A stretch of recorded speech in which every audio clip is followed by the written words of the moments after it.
虚拟货币、比特币、区块链、挖矿，你肯定听过这些词。有人觉得它们时髦，有人觉得它们神秘，还有人觉得这是时下发财的极好方法。今天我们通过日本最大的虚拟货币交易所 Coincheck 的董事大冢雄介写的一本书，来了解一下时髦且神秘的虚拟货币。然后 Kiki 会和你分享一下我对投资虚拟货币的看法。Hello， 大家好，欢迎来到考拉书屋，我是 Kiki。我会在这里分享一些职场和个人生活可以参考的读书笔记，希望你喜欢。今天的这本书对于想要了解虚拟货币的人来说，是一本很好的入门书，内容全面、专业、言语易懂。不过有一点要注意的就是，这本书是大冢雄介写于2017年，比特币在日本出现泡沫式增长的时期，再加上作者的身份是 Coincheck 的董事，所以书中对虚拟货币的描述有些过度积极乐观。因为书中的内容很多，今天 Kiki 会简单的介绍一下什么是虚拟货币，然后以比特币为例子，详细的讲一下比特币这样的虚拟货币的特点。最后我会在 Kiki 小分享里跟大家分享一下我对投资比特币的理解。首先，什么是虚拟货币？我们一般一说到虚拟货币，就会想到比特币、莱特币、狗狗币、无限币、夸克币、泽塔币等等。其实 Facebook 的 F 币、腾讯公司的 Q 币、新浪的 V 币、亚马逊的积分、Visa、Master 信用卡等也属于虚拟货币。今天我们以比特币为例子，看一看被很多人认为有投资价值的虚拟货币的特点。比特币它主要有5个特点。第一，它是基于区块链这项新技术产生的非真实的货币。第二，它是用电子数据表示的数字货币。第三，它是被高度加密的加密货币，也有人叫做隐秘货币。4，它是不属于哪一个特定国家的国际货币，美元、日元、人民币等等，它们都是由特定的国家发行，而比特币不是。这也是为什么它具备了第5个特点的原因之一。作者称之为前所未有的民主货币。比特币的第5个特点，民主性，是它的最大特点，也是它受欢迎的原因。为什么说它具有前所未有的民主性呢？和法定货币及其他虚拟货币做一个比较，我们就能明白作者说的这个民主性了。首先，和美元、日元、人民币等一般法定货币比较的话，它不是政府、银行发行，不受政府、银行的管控。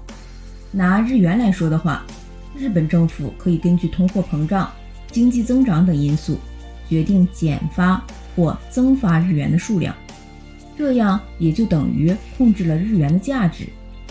与这些法定货币不同，比特币的价值主要由供需决定。换言之，决定比特币价值的是全世界的比特币用户本身。另外，没有政府和银行的介入，也不会发生外汇手续，国际间货币流通更加自由。其次，和 Facebook 的 F 币、亚马逊的积分、Visa、Master 信用卡等虚拟货币比较的话，虽然它们都具备数字货币的特性，但是比特币不受任何公司机构的管控。我们拿使用信用卡结算和使用比特币结算时的例子来看一下，就明白它们之间的区别了。花子在伊势丹商场用信用卡购买了一瓶5000日元的蒙特普雷特红酒。花子在伊势丹商场消费5000日元购买名牌红酒的数据到达信用卡公司的同时，伊势丹商场的红酒销售额增长了5000日元的数据也会到达信用卡公司，信用卡公司会核实这些详尽的数据，确认没问题后会在下一个月进行结算。因为信用卡公司代替医师单进行了这笔结算，所以会要求他支付 3% 到 5% 的手续费。如果花子用比特币支付给商场的话，花子在医师单花5000日元购买了一瓶蒙特普雷特红酒，这笔交易的信息会以加密数据的形式上传至区块链，而且比特币交易无实名制要求。在区块链中，挖矿的人会通过被转化为密码的信息，在挖矿的过程中处理掉这笔交易。一般情况下，医师单和花子都不需要花费手续费。挖矿人怎么这么热心？为什么会处理掉这笔交易呢？因为他们会在挖矿的过程中得到比特币。这里面的原理如果要细说的话，那时间可就长了，所以今天就省略不谈了。如果有兴趣的观众可以留言给我。今天的这个例子主要是想说，信用卡公司这些组织机构做的事情，现在靠区块链科技及挖矿人就可以实现了。以前我们觉得国家、银行、信用卡公司管理我们的金钱是理所当然的，但是区块链的科技让人们觉得其实没有他们，货币也是可以流通的，并且比特币的支付方式是不受任何公司、机构的管控导致的手续费及交易条例的约束的，也就是实现了我们常说的去中心化。另外，因为交易信息是加密的，花子和医师单的详尽的交易信息没有被任何人知晓，在匿名的情况下完成了买卖。那么，没有了国家、公司等发行及流通机构的管控，谁是比特币的管理者呢？全世界的比特币用户本身就是它的管理者。如果花子用信用卡对医师单的账目进行支付，只有花子、医师单、信用卡公司三方了解这次交易的信息。如果花子用比特币支付的话，这笔交易的具体内容虽然是密码，但是交易这件事情本身会被公布在整个区块链上，参与到比特币的成千上万的用户都可以查看并监督这笔交易。如果这笔交易有问题，一定会被发现；如果有人篡改数据，也一定会被察觉。区块链上的交易实现了高度透明。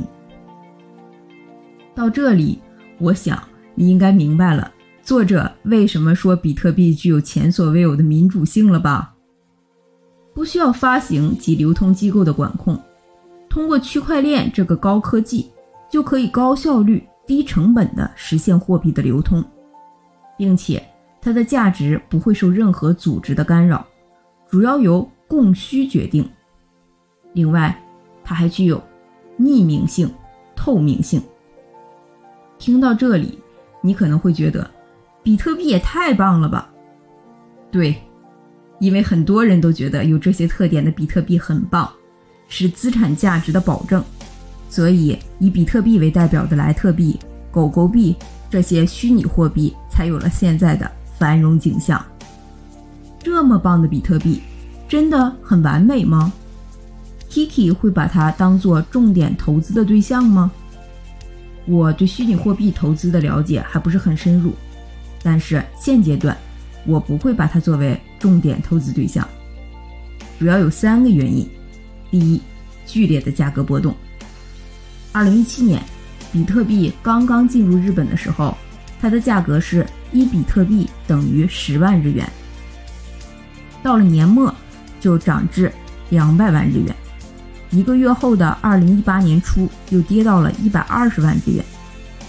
Kiki 写这篇稿子的时候，1比特币的价值等于495万日元。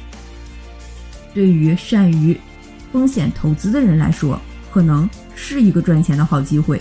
不过其实真正能玩得起风险投资的人，都是有资本支持的。像 Kiki 这种既不懂得风险投资，又没有资本支持的人，可以尝试，但是还是不能承担风险，把它作为重点投资的对象。第二，高税务，而且交税手续复杂，各个国家对比特币交易征税的情况不同。在美国的话，和股票交易所得一样，征收0%到20%的税，印度18%，香港17%，瑞士即使是法人也只有15%，杜拜比较友善，免税。在日本，比特币收益的交税被归类为杂所得，也就是其他所得，按累进税计算税率，税率最高可以达到55%。另外，日本税务申报时需要提供详实的收益清单，挖矿奖励、买卖、支付都算作收益，都需要交税。如果单纯的持有比特币不需要交税，一旦用于买卖和支付，每天收集交易证明就是一个巨大的工作了。第三，民主的反面有风险。比特币看起来是民主的，但是这个民主的背后也有它的风险。首先，有一种说法是 90% 的比特币被 1% 的用户拥有。虽然这只是一种说法，而且有可能说得过于极端，但是如果大部分比特币真的是被一小部分人拥有的话，那么也就等于这些人可以控制比特币的供需，进而控制比特币的价值。表面的民主背后却存在着中央集权，而且如果这些人突然同时抛出，那么比特币就会一夜之间丧失它的价值。这也就是比特币用户说的 last day。 至于这个 last day 什么时候到来，只有那一小部分比特币拥有者知道。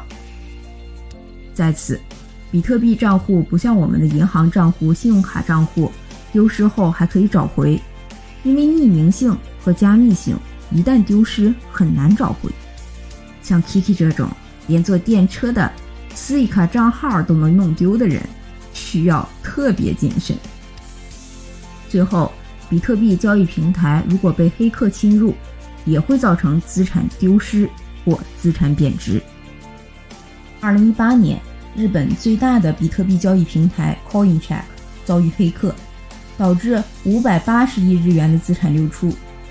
这也是为什么它在2017年由1比特币10万日元涨至200万日元后，突然跌回到120万日元的原因。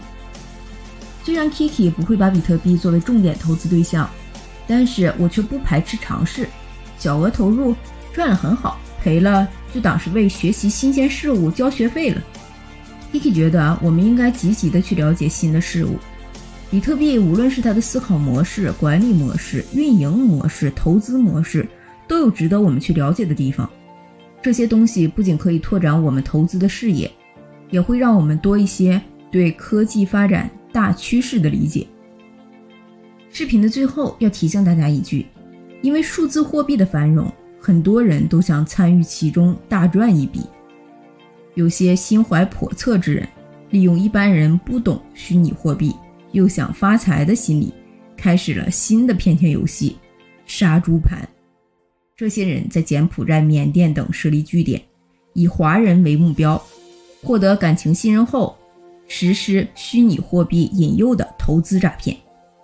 都说闷声发大财，天上不会掉钞票，更不会掉虚拟货币，投资要谨慎。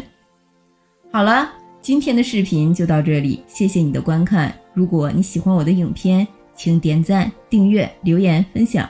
Stay happy! See you!